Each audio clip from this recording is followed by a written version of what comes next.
बिस्मिल्लाहिर्रहमानिर्रहीम, अस्सलाम वालेकुम। मैं असदुल्ला ख़ान हूँ। आज अडयाला जेल के बाहर एक वाक़या पेश आया जिसमें सहाफ़ी तैयब बलोच उनको ज़दोकोब किया गया या उनको धक्कम पेल हुई या उनको एक दो थप्पड़ भी मारे गए। और उसके बाद ये एक बड़ा इशू बना हुआ है कि जी सहाफ़ी को तशद्दुद का निशाना बनाया गया। अता तारर साहब ने भी इस पर ट्वीट कर दी है। अता तारर साहब कहते हैं कि तशद्दुद का निशाना बनाने वालों को आहनी हाथों से निपटा जाएगा, उनको छोड़ा नहीं जाएगा, उनको सख्ती से निपटेंगे। और कुछ लोगों को आज गिरफ्तार भी किया गया अडयाला के बाहर से। फिर यह अलग दिलचस्प बहस है कि अंडा मारने वालों को तो गिरफ्तार नहीं किया गया, लेकिन तैयब बलोच को धक्के देने वालों को गिरफ्तार कर लिया गया।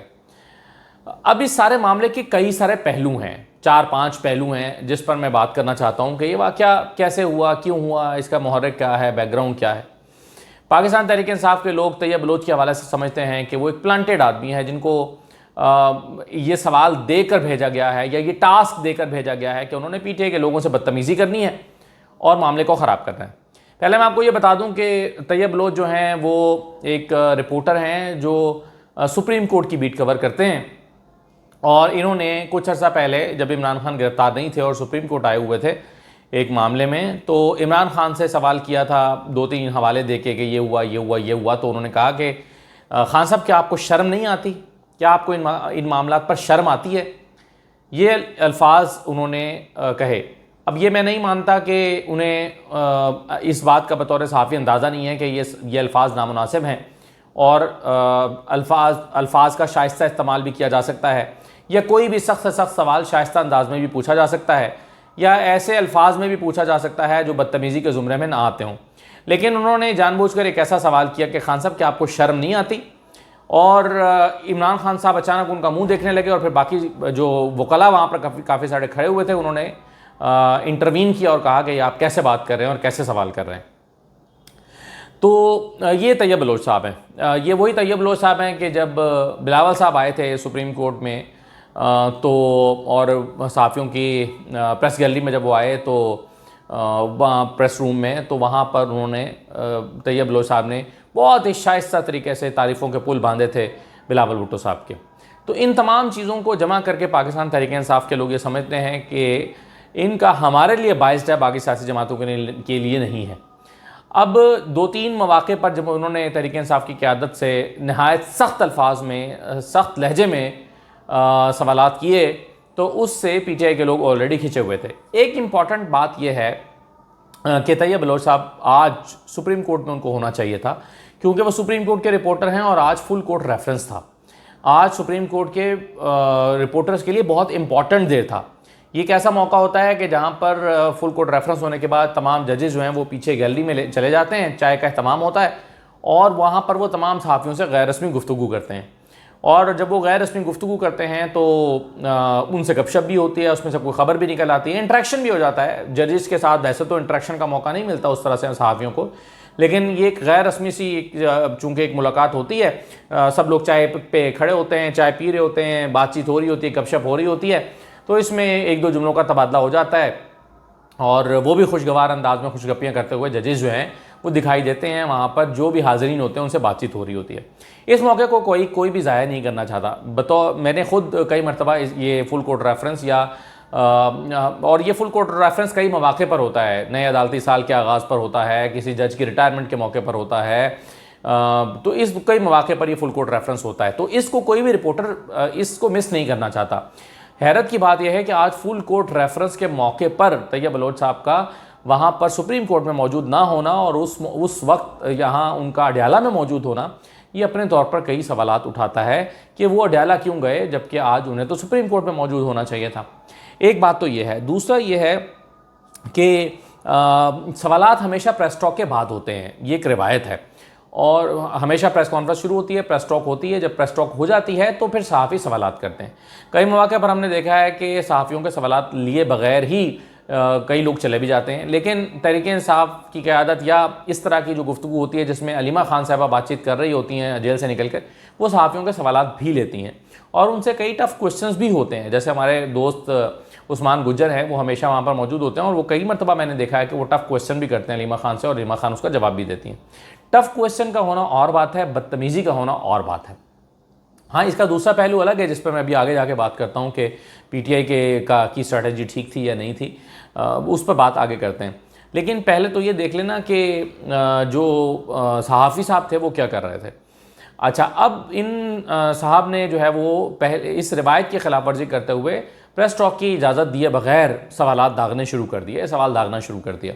और तैयब बलोच साहब को यानी होना ये चाहिए था कि पहले गुफ्तगू होती, अपनी टॉक करती हैं अलीमा खान, और जब वो टॉक कर चुकती तो फिर उनसे सवालात होते, और चाहे तैयब बलोच फिर उस पर सख्त सवाल भी करते, टफ क्वेश्चन भी कर लेते। ठीक है, सहाफ़ी का हक़ है सवाल करना, और उनके इदारे ने उनको भेजा है ये इख्तियार दे करके वो चाहें तो शाइस्तगी से बाहर आकर भी सवाल कर सकते हैं, तो वो फिर सवाल करते हैं, उसका जो भी वो जवाब देती।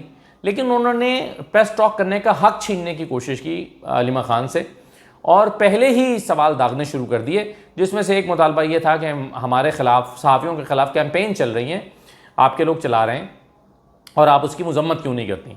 कहा गया कि पहले बात कर लेने दें फिर इस पर बात करते हैं, पहले बात तो कर लेने दें। नौरीन साहिबा जो हैं, जो अलीमा खान की बहन है, उन्होंने भी कहा कि पहले बात कर लेने दें फिर इस पर बात करते हैं, लेकिन उन्होंने अपनी ज़िद जारी रखी और कहा कि नहीं, पहले ये बताएं कि आप मजम्मत करें, हमारे जो सहाफ़ियों के ख़िलाफ़ कैंपेन चल रही है आप उसकी मजम्मत करें। अब जो दोस्त अहबाब हमारे वहाँ मौजूद थे वो बताते हैं कि उनका लहजा बहुत सख्त और रूड था, और हमने देखा है कि ये इंसानी जबिल्लत है, जब उससे कोई बदतमीज़ी में बात करता तो वो कहता हो तो मैंने गल में कर रहा है, और तो गल तेरी हिम्मत तेरी जुर्रत क्यों है तो मैंने गल कर रहे हैं। यानी बहुत सारी लड़ाइयाँ कॉन्टेंट पर नहीं होती, लहजे पर हो जाती हैं। किसी ने क्या बात की है इस पर लड़ाई नहीं होती, किस लहजे में की है इस पर बात हो जाती है कि तुम मुझसे बात किस लहजे में कर रहे हो, यहाँ से लड़ाई शुरू हो जाती है। तो लोग कहते हैं कि जी उनका लहजा बहुत ही गैर मुनासिब और सख्त था जिस लहजे में उन्होंने गुफ्तगू की। अच्छा, अब लहजे का सख्त होना जो है वो फिर उसके नतीजे में ये मामला जहाँ से शुरू हुआ। अच्छा, एक और इसमें बात यह है कि जब सहाफ़ियों के ख़िलाफ़ अगर कोई कैंपेन चल भी रही हो, आजकल डिजिटल मीडिया का ज़माना है, हर रोज़ किसी न किसी सहाफ़ी के ख़िलाफ़ कैंपेन चल रही होती है, तो किसी सहाफ़ी के ख़िलाफ़ कैंपेन चल रही हो तो नॉर्मली ये नहीं होता कि वो उस पर मुआफ़ी का मुतालबा लेकर किसी प्रेस कॉन्फ्रेंस में पहुंच जाए और सवाल करने लगे कि मेरे ख़िलाफ़ कैंपेन चल रही है तो आप इस पर इसकी मजम्मत करें। यानी अगर कैंपेन चल रही है तो ये कैंपेन, इस कैंपेन की मजम्मत का मुतालबा अगर करना भी था तो शेख वकास अकरम से होना चाहिए था, बैरिस्टर गौहर की प्रेस कॉन्फ्रेंस में होना चाहिए था, सलमान राजा की प्रेस कॉन्फ्रेंस में होना चाहिए था, लेकिन अलीमा खान की प्रेस कॉन्फ्रेंस में आकर मजम्मत का मुतालबा करना कि जी आप मजम्मत करें, इससे और फिर मजम्मत देखें ना, कैंपेन्स कितने लोगों के ख़िलाफ़ चलती है। क्या आज तक किसी ने जाकर किसी प्रेस कॉन्फ्रेंस में इस तरह से कहा है कि मेरे ख़िलाफ़ कैंपेन चल रही है और उस पर मजम्मत करें। यानी हसन अयूब के ख़िलाफ़ भी कैंपेन चल चुकी है, सलीम साफ़ी साहब के ख़िलाफ़ भी चल चुकी है, इमरान खान के ख़िलाफ़, इमरान रियाज खान के ख़िलाफ़ बहुत कैंपेन चली हैं, सिद्दीक़ जान के ख़िलाफ़ बहुत कैंपेन चली हैं, मेरे ख़िलाफ़ भी चल चुकी है माजी में कैंपेन। तो सहाफ़ियों के ख़िलाफ़ तो कैंपेन चल जाती हैं, अभी सोहेल बड़ाई साहब के ख़िलाफ़ चल रही थी, रज़ी दादा के हवाले से चल रही थी। तो क्या ये सहाफ़ी किसी न किसी प्रेस कॉन्फ्रेंस में पहुंच जाएं कि मेरे ख़िलाफ़ कैंपेन चल रही है आप मजम्मत करें? भाई जैसे मजम्मत करनी होती है उसने खुद करनी होती है, आप कह के तो मजम्मत नहीं कराते। ये कब से होने लगा कि आप कहकर मजम्मत कराएं कि आप मेरे ख़िलाफ़ चलने वाली कैंपेन की मजम्मत करें? तो ये मुतालबा किसी सहाफ़ती प्लेटफॉर्म से तो आ सकता था, कोई प्रेस क्लब के प्लेटफॉर्म से आ सकता था, लेकिन सहाफ़ी खुद अपने ख़िलाफ़ चलने वाली कैंपेन पर जाकर माफ़ी का मुतालबा करने लगे। और फिर ये कहाँ इस्टैब्लिश हुआ है कि जो कैंपेन चल रही है वो अलीमा खान करा रही थी? क्या वो कैंपेन अलीमा खान ने कराई है जो आप माफ़ी का मुतालबा कर रही हैं या मजम्मत का मुतालबा कर रहे हैं? तो किसी भी लिहाज से ये जस्टिफाइड नहीं है। तो फिर ये सारा कुछ क्यों हो रहा है? साफ मालूम होता है कि अलीमा खान जो बाहर आकर अडियाला से बात करती हैं वो बात फिर जंगल की आग की तरह फैल जाती है, वो पार्टी पॉलिसी बन जाती है, उस पर पार्टी को अमल दरामद करना पड़ता है। इमरान खान की बात जो है वो पार्टी के लिए हुक्म का दर्जा रखती है, कारकुनों के लिए। इमरान खान के हवाले से उनका पूरा पैगाम बाहर आकर अलीमा खान पहुंचाती हैं। अभी आप देखें ना, इस सारे वाक़े के बाद हमें पता ही नहीं है कि अलीमा खान ने इमरान खान का क्या पैगाम लेकर आई हैं या अलीमा खान ने क्या कहा है। तो ऐसा लगता है कि कभी अंडा मार के, यानी अंडा भी इसलिए मारा गया कि वो बात ना कर सकें, और उनके साथ बदतहजीबी भी इसलिए की गई कि वो बात ना कर सकें। तो बज़ाहिर ये मालूम होता है कि अलीमा खान साहबा को बात से रोकने की गरज से ये तमाम चीज़ें की जाती हैं और एक ख़ास तरह की हिकमत अमली इस सिलसिले में अपनाई गई है। ये पाकिस्तान तहरीक इंसाफ का इल्ज़ाम भी है।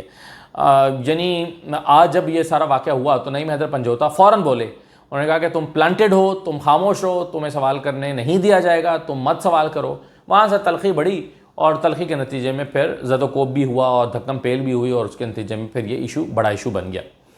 अब सवाल ये पैदा होता है कि क्या पाकिस्तान तहरीक इंसाफ को ये करना चाहिए था जो किया गया, यानी क्या नईम हैदर पंजोता को भी यही करना चाहिए था जो उन्होंने किया?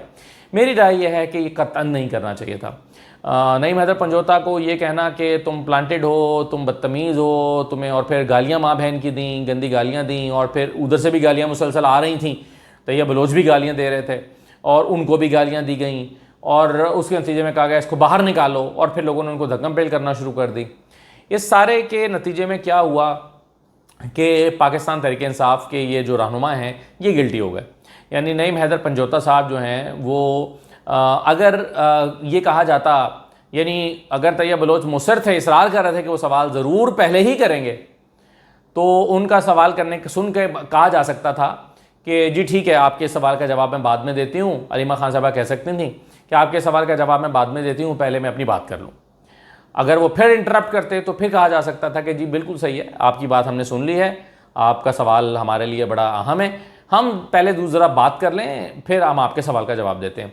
तो यूँ टेक्निकली नॉकआउट किया जा सकता था, और यूँ वो जो मंसूबा था, अगर कोई मंसूबा था अलीमा खान को बात ना करने देने का, तो वो मंसूबा बर्बाद हो जाता और उनको मकासद में कामयाबी ना होती। अभी तो आप देखें ना, तैयब बलोच को पीटीआई ने हीरो भी बना दिया, और तैयब बलोच जो है वो मजलूम भी बन गए, और तैयब बलोच अगर किसी मकसद से आए थे तो वो उस मकसद में कामयाब भी हो गए। तो फिर इस सारा कुछ करके तो तहरीक इंसाफ ने गैर दानिशमंदी का सबूत दिया।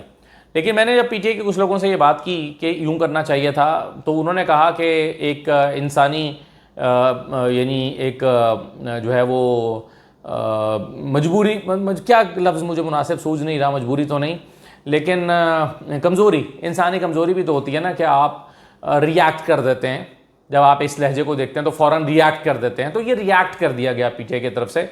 वो भी शायद ये एक्सपेक्ट नहीं कर रहे थे कि इस तरह से उनको आज फिर इंटरप्ट किया जाएगा, और जब किया जाएगा तो वो कैसे उसको हैंडल करना है। लेकिन पीटीआई को बहरहाल एक हिकमत अमली बनाकर जाना चाहिए था, इसकी स्ट्रैटेजी बनानी चाहिए थी। जब उन्हें पता है कि कोई शख्स, या उन्हें लगता है कि कोई शख्स प्लांटेड है, उन्हें लगता है कि कोई शख्स इंटरप्ट करने की कोशिश कर रहा है, उन्हें लगता है कि आज फिर वो इंटरप्शन करेगा और वो आया हुआ है और वो सामने खड़ा है, तो फिर उस पर स्ट्रैटेजी बनानी चाहिए थी। और स्ट्रैटेजी यह बनानी चाहिए थी कि आप वेल लेफ्ट कर दें, सवाल को जाने दें, छोड़ दें, और अपनी बात करें जो आप बात करना चाहते हैं, वरना बदमज़गी होगी। अब आप देखें ना, हुकूमत को ये कहने का मौका मिल गया कि सहाफ़ी पर तशद्दुद किया गया है और किसी सूरत या तशद्दुद बर्दाश्त नहीं किया जाएगा। यानी वो ख़वातीन जिन्होंने अंडा मारा था उनको तो नहीं पकड़ा गया, जिन्होंने 2-4 थप्पड़ या 2-4 धक्के तैयब बलोच को दिए हैं, जो कि नहीं देने चाहिए थे, ऑब्वियसली वो बिल्कुल नहीं देने चाहिए थे, लेकिन जिन्होंने दिए हैं उनको फौरी पकड़ लिया गया।